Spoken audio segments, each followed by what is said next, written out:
စစ်တပ်ကကောင်းနေရဲ့အချိုးကအချိုးတယ်ပဲစေတနာနဲ့ငါတို့ကတိုင်းပြည်ကိုကဲတင်နေတာဘာညာနဲ့ပြောနေတဲ့အချိန်မှာပဲတိုင်းပြည်ကချွတ်ချုံကြအောင်မွေးသွားပြီဒါတို့လောက်တလို့ငါတို့မလောက်ရဘူးငါတို့တို့လောက်တလို့လောက်လို့ရှိရင်တို့လိုဖြစ်သွားလိမ့်မယ်ဒီစစ်မိတ်စာကောင်တကောင်ကိုရှေ့မှာဘာမှမလုပ်နိုင်မင်းနဲ့ဖမ်းမိထားတယ်ဆိုရင်ကျွန်တော်တို့ဘာလုပ်မလဲသူပြန်တတ်မှာလားဒါမှမဟုတ်ရင်ခွင့်လွတ်ပေးပြီးတော့လွတ်ပေးမှာလား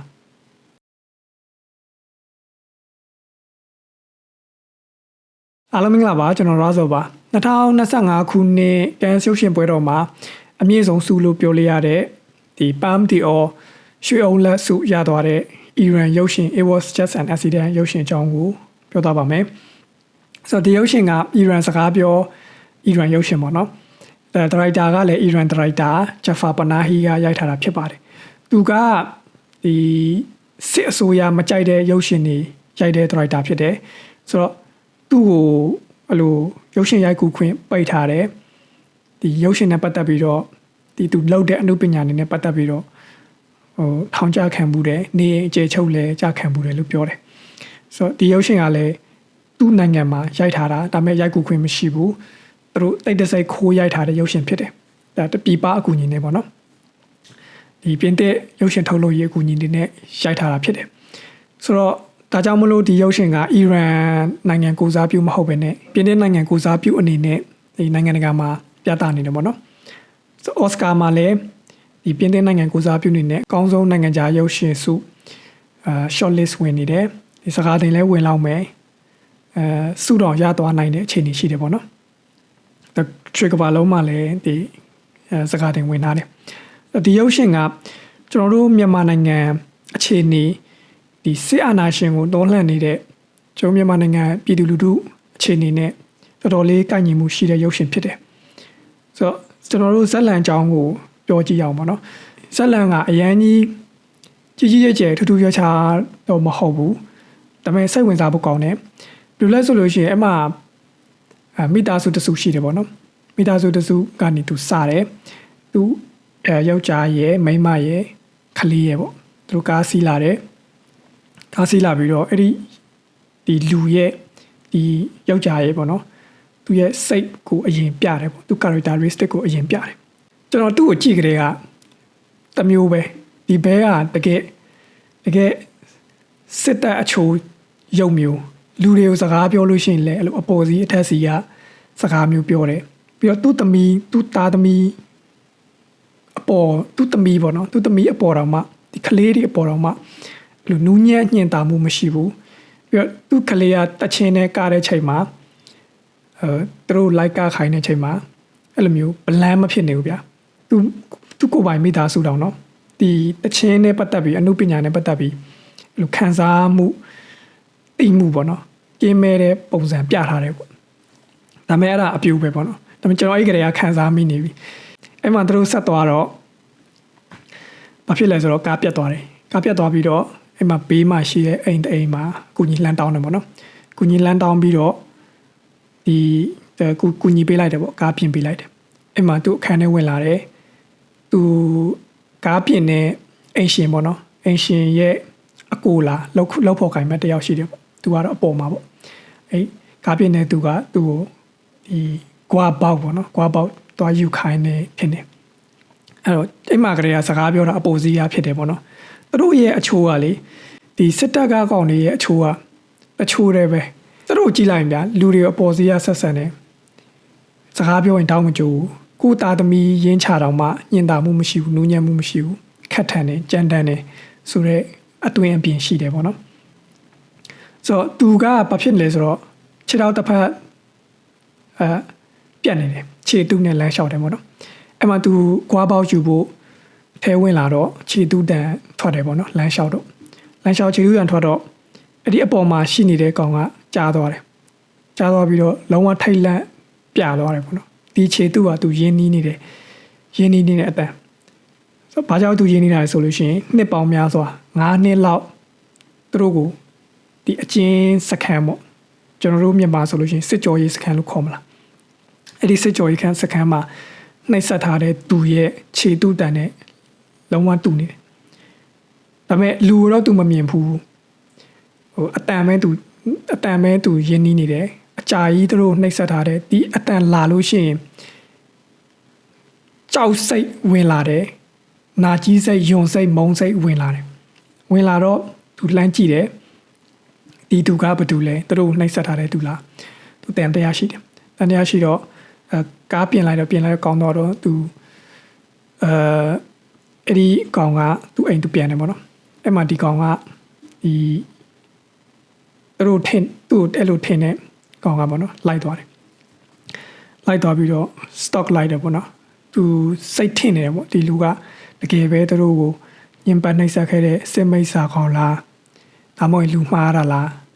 အေးချောင်းသူလိုက်တယ်လိုက်ပြီးတော့ကြည့်တယ်ပေါ့နော်သူ့အိမ်တိသွားတယ်တိသွားပြီးတော့သူပဲသွားလဲစသဖြင့်လိုက်တယ်လိုက်ပြီးတော့သူဖမ်းလိုက်တယ်ဖမ်းလိုက်ပြီးတော့ချက်ချင်းပေါ့နော်ဒေါသစိတ်နှစ်ပေါင်းများစွာခံစားလာရတဲ့နာကြီးစိတ်တွေကမထိန်နိုင်မင်းနဲ့ချက်ချင်းဒီကောင်ကိုမြေမြုပ်ဖို့ဒီ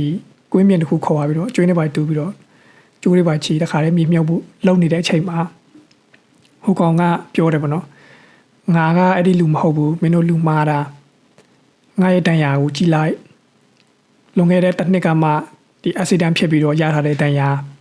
မင်းလူမှားတာတစ်ချက်ပြန်ကြည့်ငါအလူမဟုတ်ဘူးဆိုပြီးတော့ပြောလိုက်ချိန်မှာဒီကောင်ကတွေ့ဝေသွားတယ်ဟာလူမိုင်းဘယ်လိုလုပ်မလဲဆက်လုပ်ရမှာလားတိုက်ရမှာလားမတိုက်ရဘူးလားတကယ်လို့လူမှားခဲ့ရင်ဘယ်လိုလုပ်ရမလဲဆိုပြီးတော့တွေ့ဝေသွားတယ်တွေ့ဝေသွားတော့သူဘာလုပ်လဲဆိုတော့အတီးပြူဖို့လူတယ်ပေါ့နော်ဒီကောင်က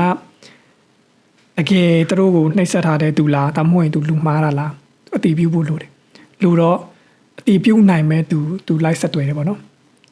ဆက်တွေ့ရင်းနဲ့အလူဟိုအလွယ်တကူတော့မဟုတ်ဘူးအဲ့လိုဆက်တွေ့ရင်းနဲ့လူ4-5ယောက်စုမိသွားတယ်စုမိပြီးတော့နောက်ဆုံးပေါ့နော်နောက်ဆုံးဒီကောင်ကိုအတီးပြူနိုင်မဲ့လူတယောက်ရှိတယ်သူတို့ကမျက်စိအကုန်လုံးကိုမျက်စိမှိတ်ပြီးတော့ထောင်ထဲမှာအဲ့လိုစစ်တာပေါ့နော်စစ်ကြောရေးပေါ့သူနာမည်ပြောဘာပြောညာပြောအဲ့လိုနှိပ်စက်တာပေါ့နှိပ်စက်မယ်မရင်းကျင်မယ်ရိုက်မယ်ခတ်မယ်အဲ့ဒီ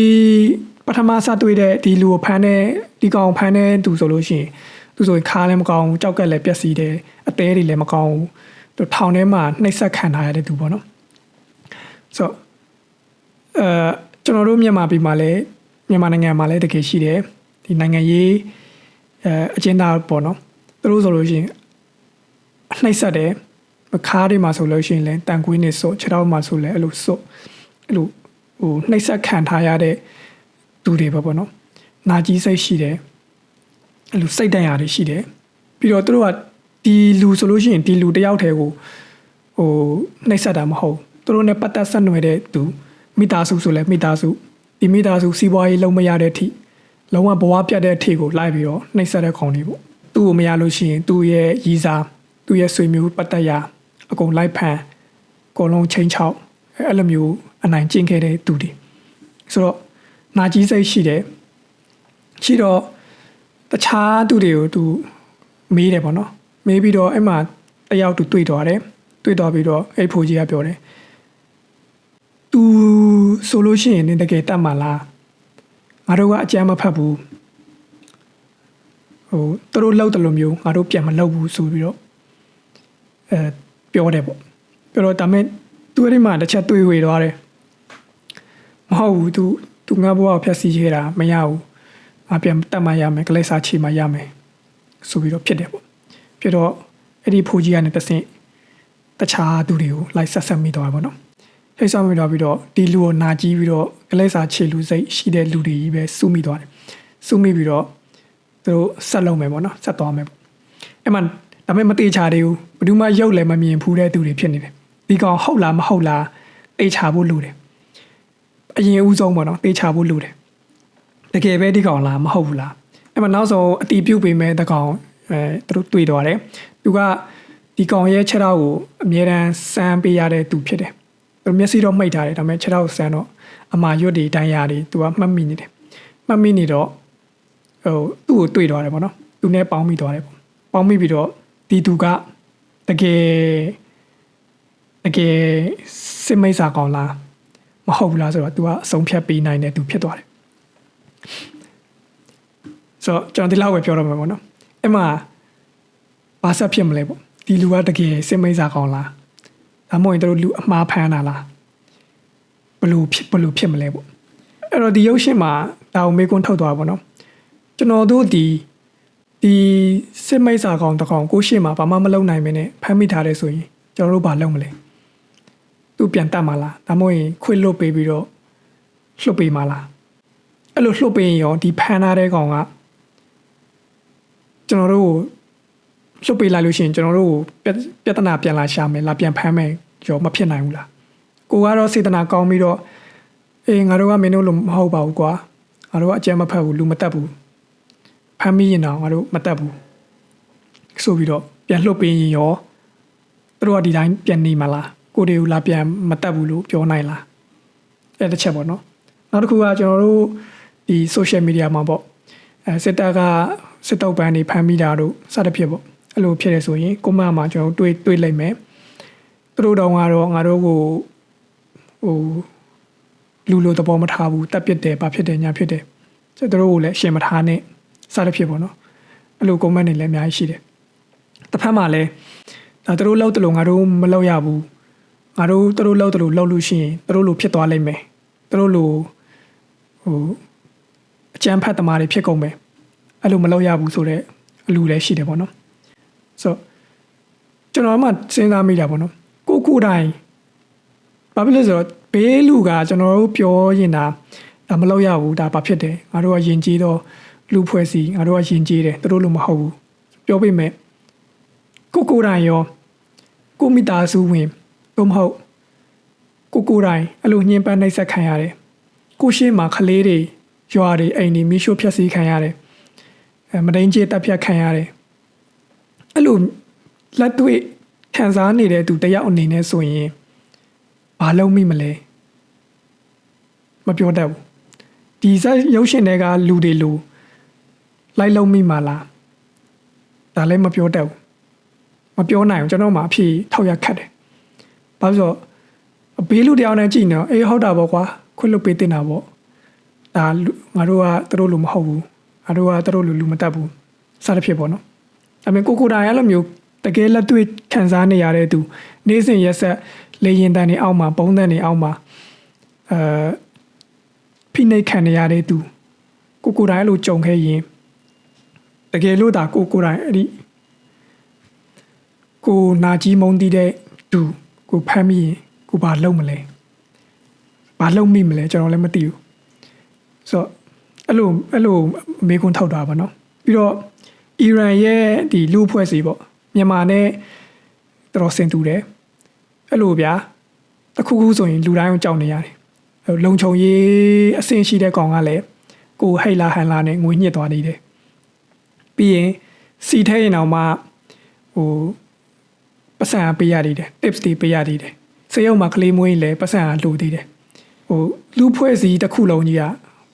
ယုံစရာကောင်းနေတယ်ဗျာလုံးဝကိုဘယ်လိုပြောမလဲပျက်စီးနေတဲ့လူဖွဲ့စည်းပုံစံဖြစ်နေပေါ့နော်ဟိုလူလည်းကြောက်ရဒီလူလည်းကြောက်ရလွတ်လပ်မှုမရှိဘူးနေထိုင်ရတာဘာလုံးအဲ့လိုအခုဆိုလို့ရှိရင်ဟိလာဟန်လာဟေလာဟောက်လာခံရတဲ့ဒီအရေးဝါဒအောက်မှာနေရတဲ့လူတွေဖြစ်နေတယ်ပေါ့နော်ဒါတွေကိုလည်းဒီဒရိုက်တာက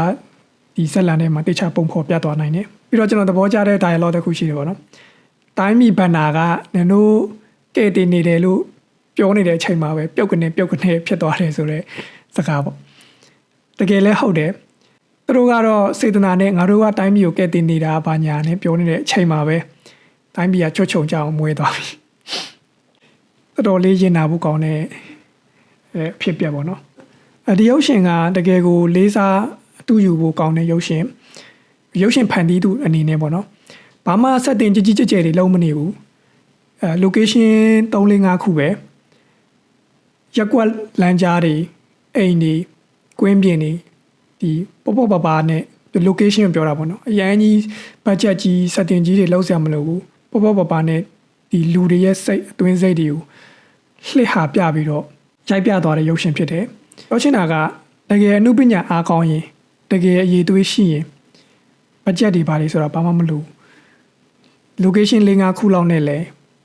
ဒီ strong ဖြစ်တယ်ပေါ့နော်ကောင်းမွန်တဲ့အနုပညာအားတန်တဲ့ရုပ်ရှင်ဖန်တီးလို့ရတယ်ဆိုတာပေါ့နော်ပြီးတော့လူတွေရဲ့စိတ်ပေါ့နော်ဒီစင်မိတ်စာကောင်းတွေသူတို့ညှဉ်းပန်းနှိပ်စက်နေတယ်ဆိုတာဘာမှမပြဘူးဘာမှမဘယ်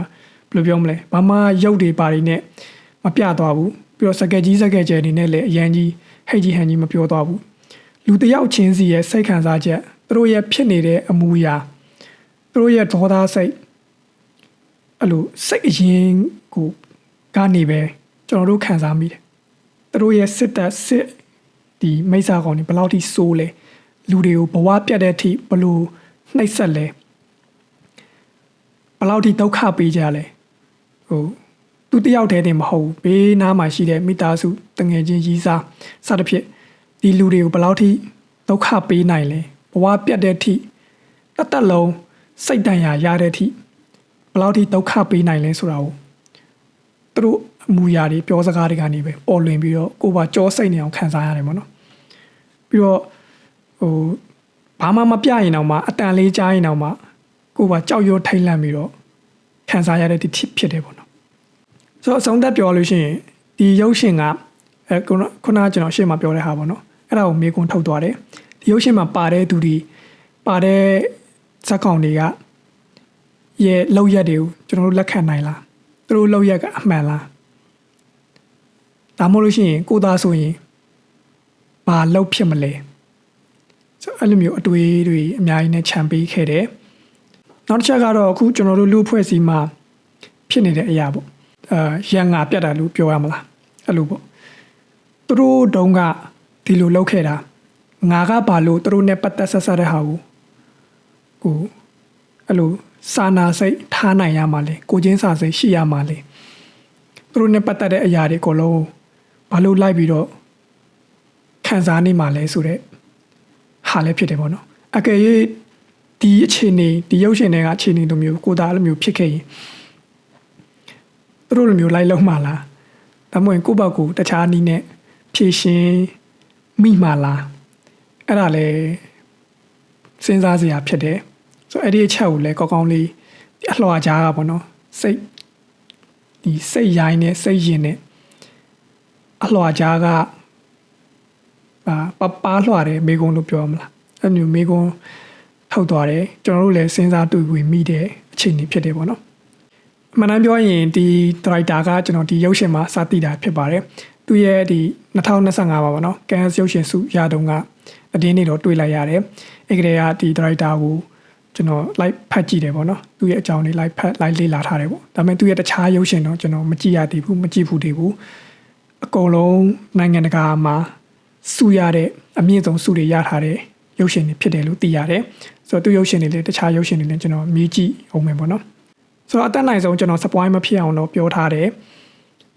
ရှေ့ပိုင်းလောက်ပဲ spoil နည်းနည်းပါတယ်ပေါ့နော်ဒီကြားထဲမှာဖြစ်တဲ့ဟာတွေတော့ကျွန်တော်မပြောသွားဘူး